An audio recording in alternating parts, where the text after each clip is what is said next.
What's going on, everybody? Welcome to the Ryan Pineda Show, where we talk all things money, real estate, and entrepreneurship. And today we've got a real estate topic that has made me a ton of money, and I want to teach you guys how exactly we do it. And that topic is seller financing.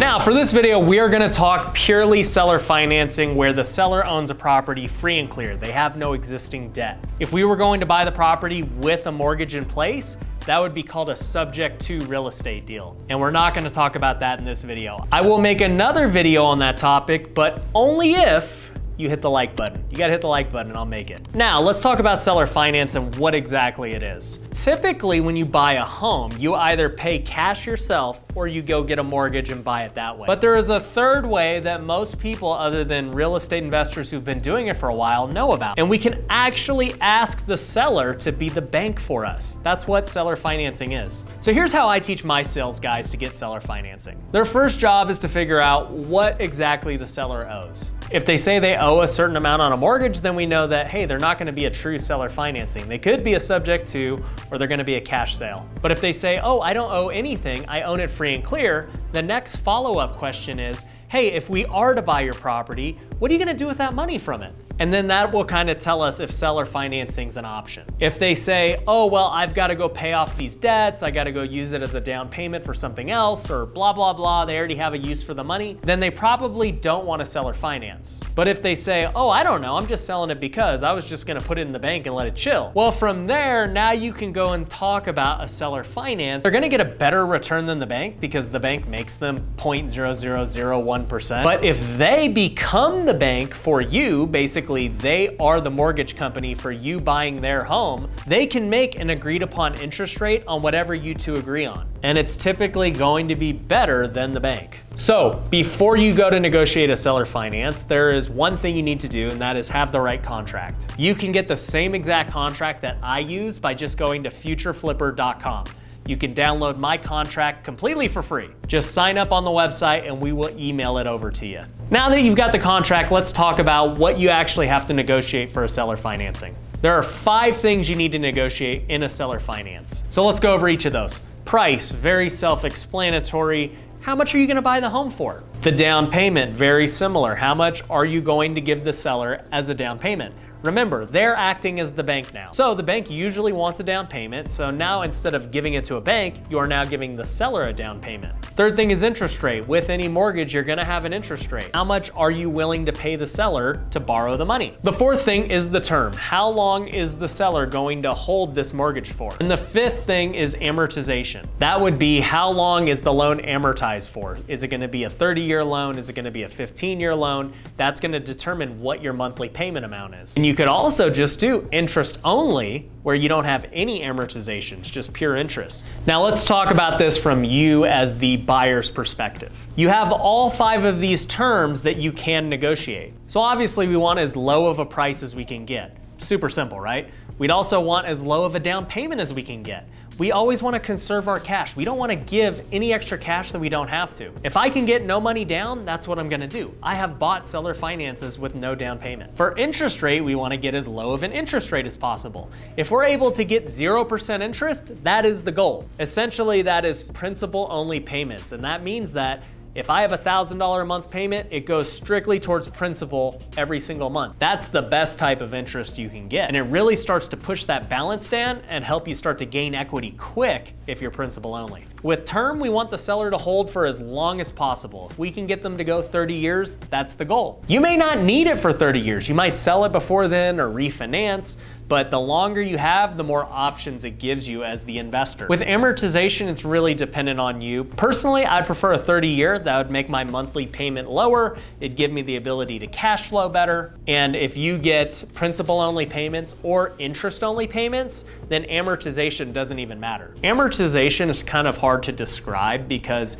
If you look at a 30-year loan schedule, you can see that, hey, those first couple of years, you're only paying pretty much all interest, and then you start paying more principal as the loan goes on. Towards the end of that 30 years, you start paying pretty much all principal, and it starts really going down quick. It's not something that I focus on too much because I'm usually trying to get either principal only or interest only. So what I just explained is our best case scenario of what we're looking for as the buyer for each of those terms. Now, when you're negotiating with the seller, your job is to figure out which of those terms is the most important to the seller. Maybe the seller is dead set on getting a certain price for the home.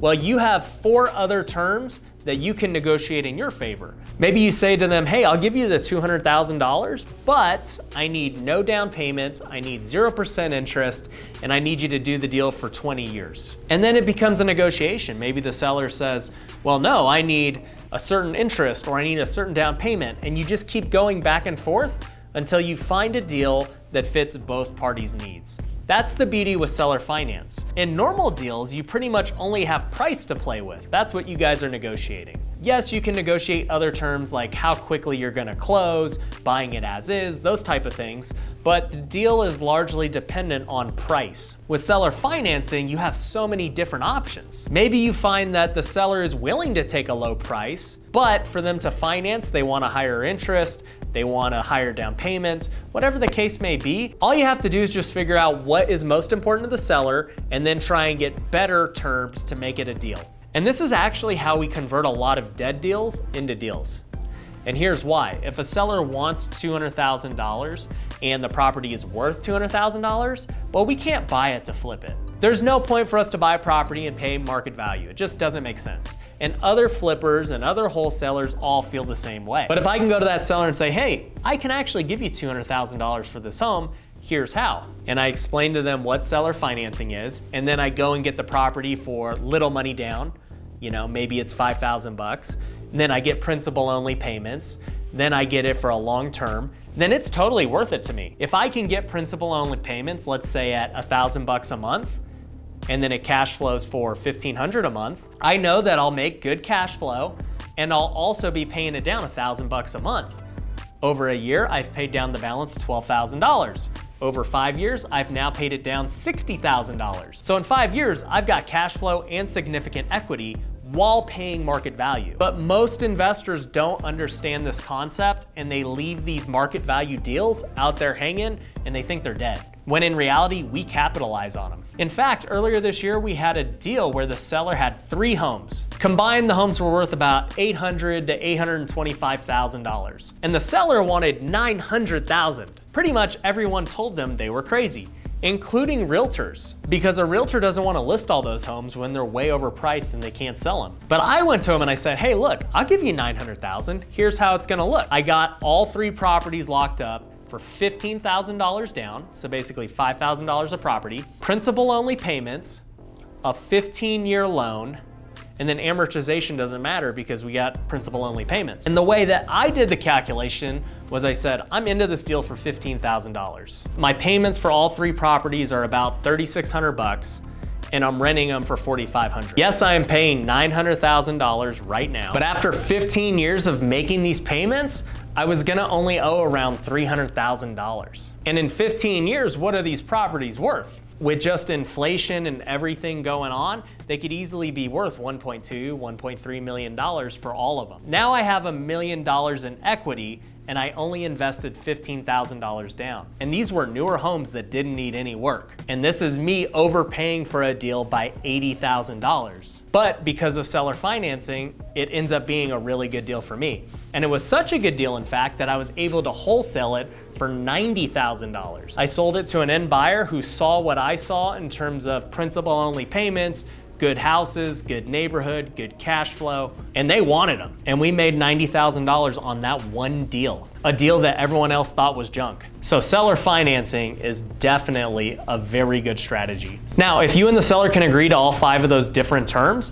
all you simply do is, assuming you're using my contract, go to the additional terms section and write all 5 of those terms. Seller to finance at the following terms: $200,000 purchase price, $10,000 down payment, 5% interest, 10-year loan, 30-year amortization. That's all you'd write.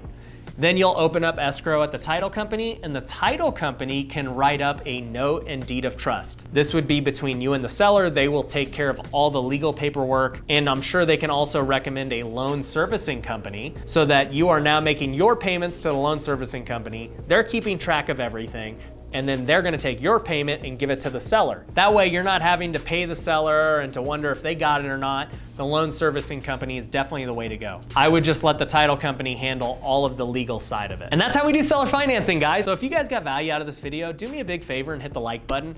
It helps YouTube push this video out to more people so that they can get value. And I'd also appreciate it if you hit the subscribe button, hit the little notification bell button so you know when I get all my new videos released. And also follow me on my other social media channels where I'm active daily. And if you want to learn more about seller financing and you want me to coach you directly, you can actually apply for my coaching program by clicking the link below. My membership director will get in touch with you and talk about all of our different programs to see which one you fit best for. I've helped many of my students do these same type of seller financing deals, and I've personally walked them through it. So if that's something you're interested in, make sure you just click the link below. And other than that, I appreciate you guys for watching this. Take care.